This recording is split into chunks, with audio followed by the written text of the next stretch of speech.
If you like disaster movies in the ocean, then strap on your life jacket because Fog Entertainment is here for another movie review, and this one is called Poseidon. Welcome back, guys, to the channel. Poseidon is a 2006 American action disaster film, and if I could sum up this movie in 30 seconds, I would have to say it had a pretty hot cast of females, led by the Argentinian hottie Mia Maestro.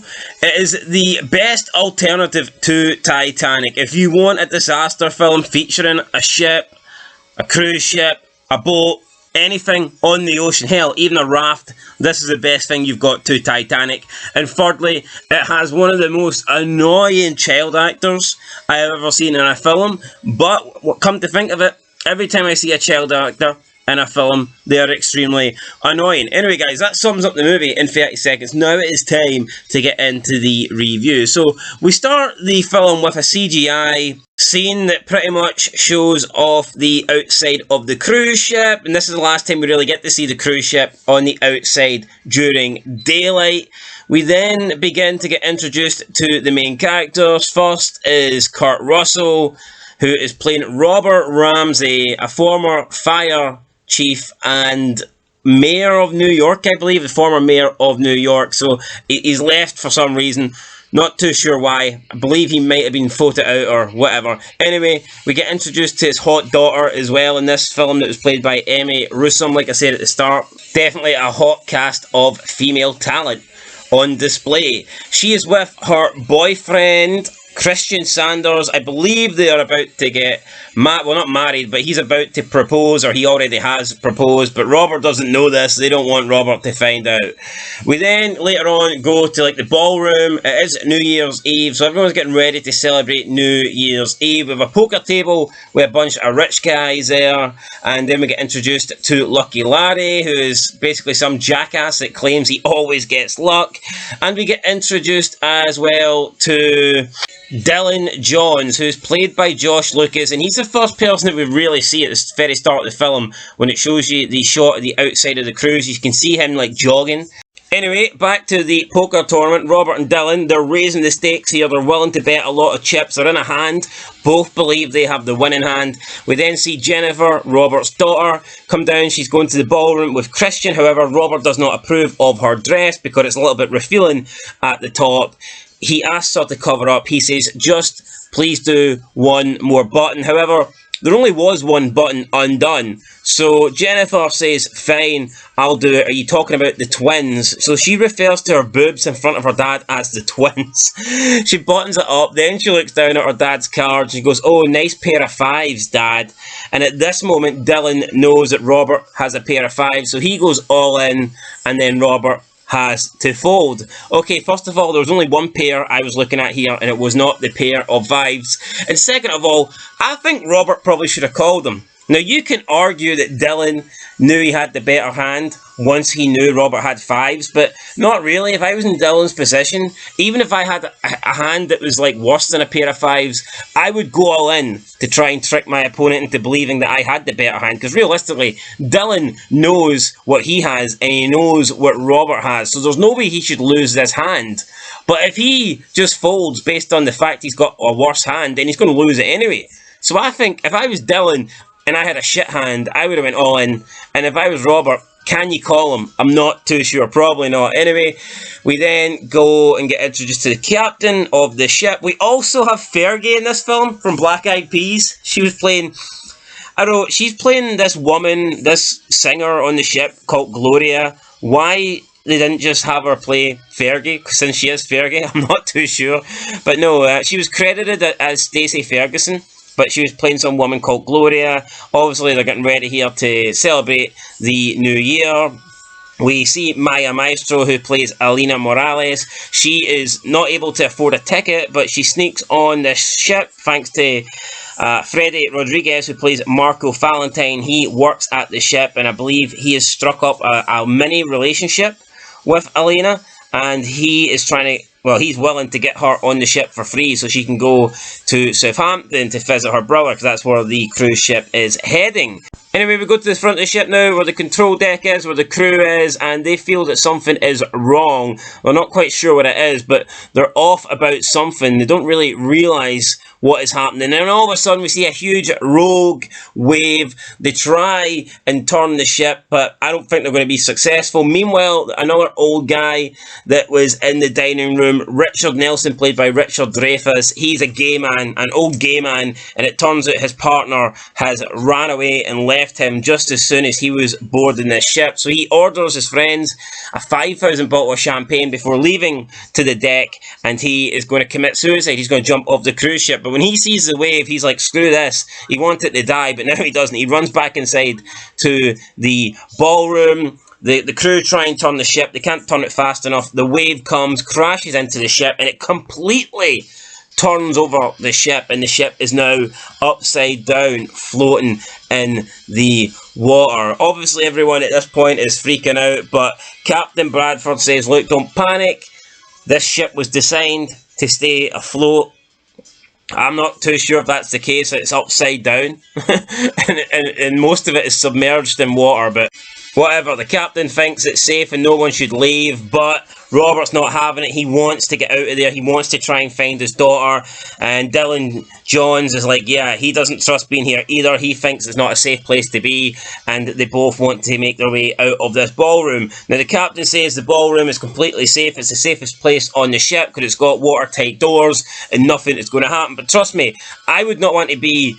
Technically, they're at the top of the ship, but because the ship has like turned upside down, they're technically at the bottom. And if you think about it, if it does begin to take in water, if it does start leaking, if there is a flood or something, then this is going to fill up quicker. This is going to be right at the bottom of the ocean, the bottom of the ship. So you want to try and get up to the top to give yourself the best chance of survival and the best chance of escape. But the captain thinks that this is safe. He tells Richard, that in fact, no, he tells Robert, he orders Robert that you can't go. Robert's like, screw you.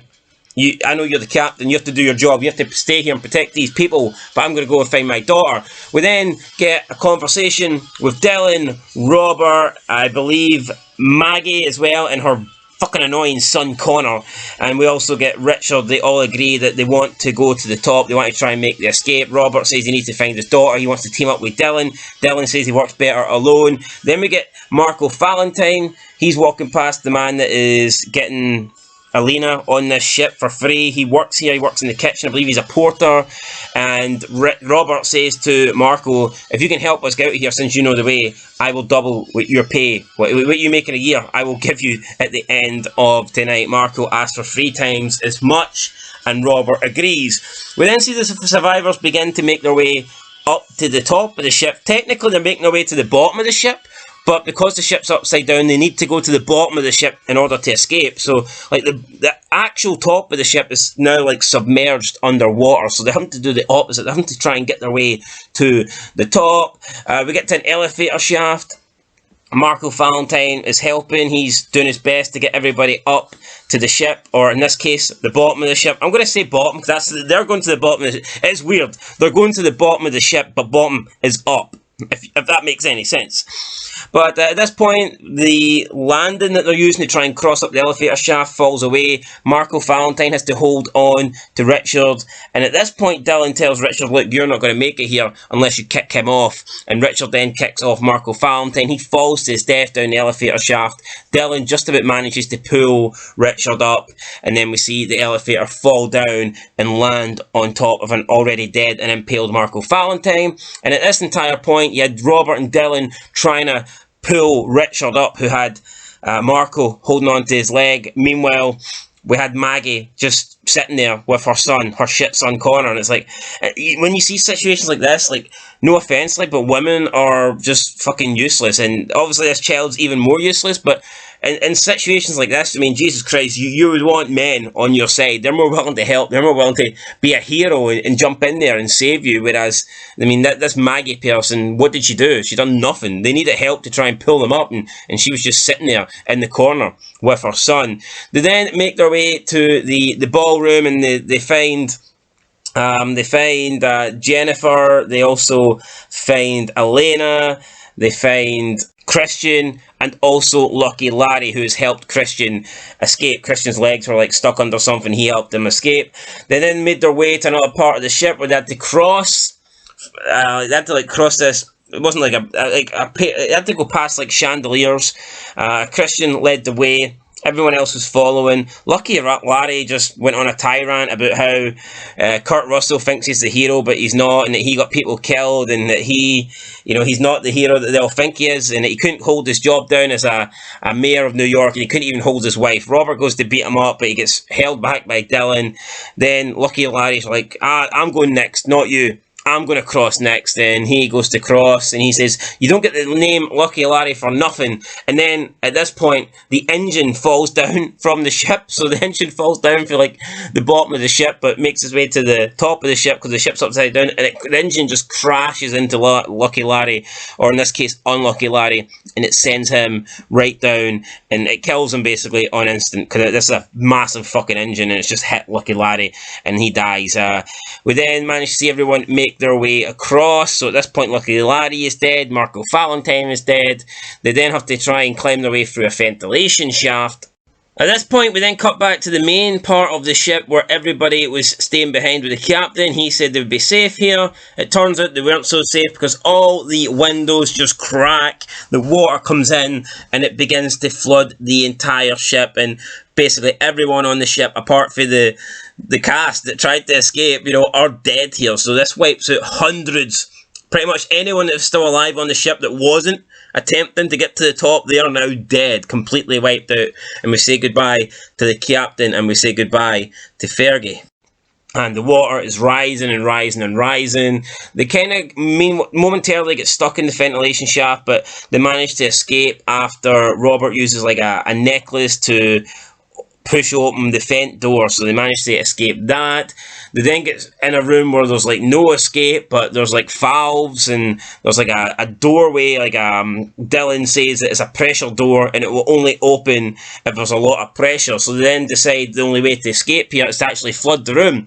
So then they'll flood the room. The door eventually does open. They manage to make their way to the next part of the ship. They're almost at the bottom of the ship now. They're almost able to escape.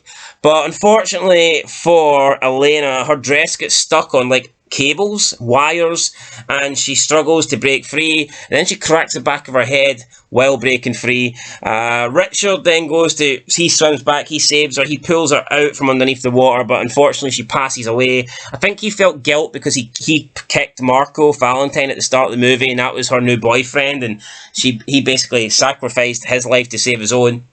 And I think he felt bad. That's why he even tried to go back and save her. But either way, she's now dead, and she just dies, and then they move on.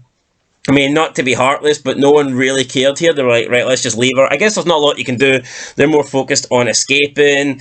We then we almost get to like the escape point, but the propellers are going crazy, and they can't escape. They need to be able to get through the propellers, but the propellers are propelling in, so instead of creating like suction towards the propellers, it's like generating force away from the propellers, so they can't even throw anything in to lodge it against the propellers because it'll just come straight back at them.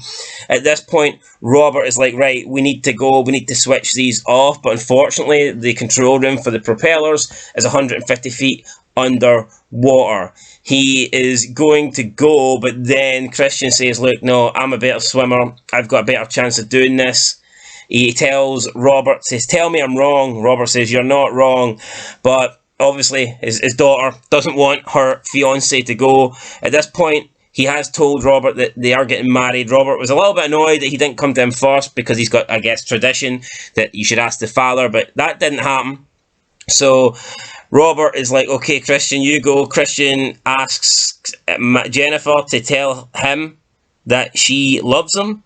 And while she does that, Robert decides, screw it, he can't let his daughter's new fiancé essentially kill himself. So he decides that he's going to do it. He swims the 150 yards, 150 metres to the control room, and he manages to hit the button just before he dies.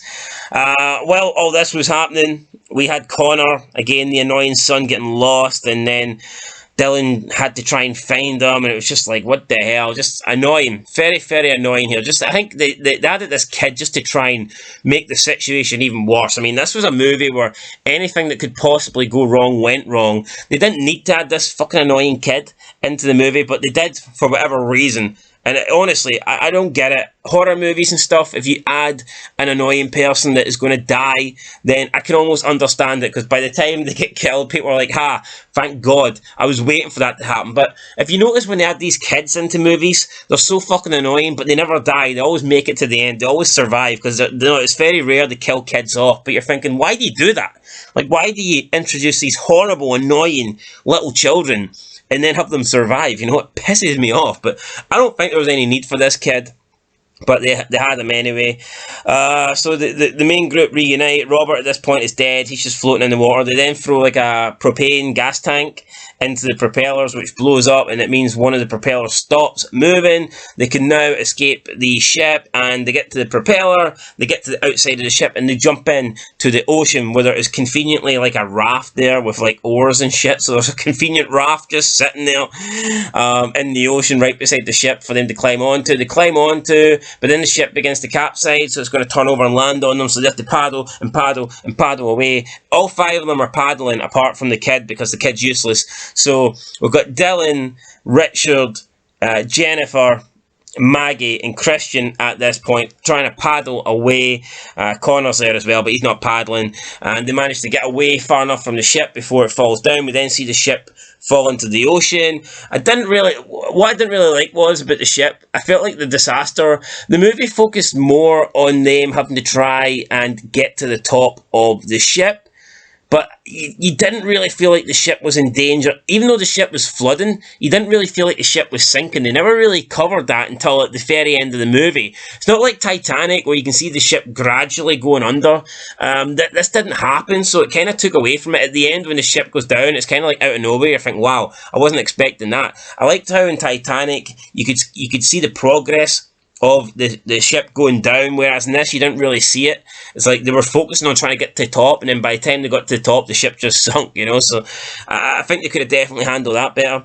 Then Dylan gets like a flare gun, he shoots up in the air, the flares go off, and then like literally 2 seconds later helicopters appear. Pretty lucky timing there.